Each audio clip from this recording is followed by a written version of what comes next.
Dear John, I'm on the tailgate this morning in the bright sun, and the inner sweep that you have you have a door sweep.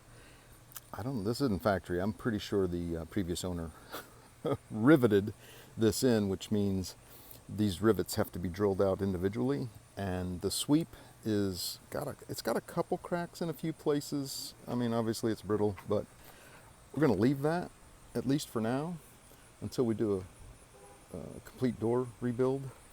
But what I am going to focus on is you'll get a new sweep. That's the old one, rusty, whatever.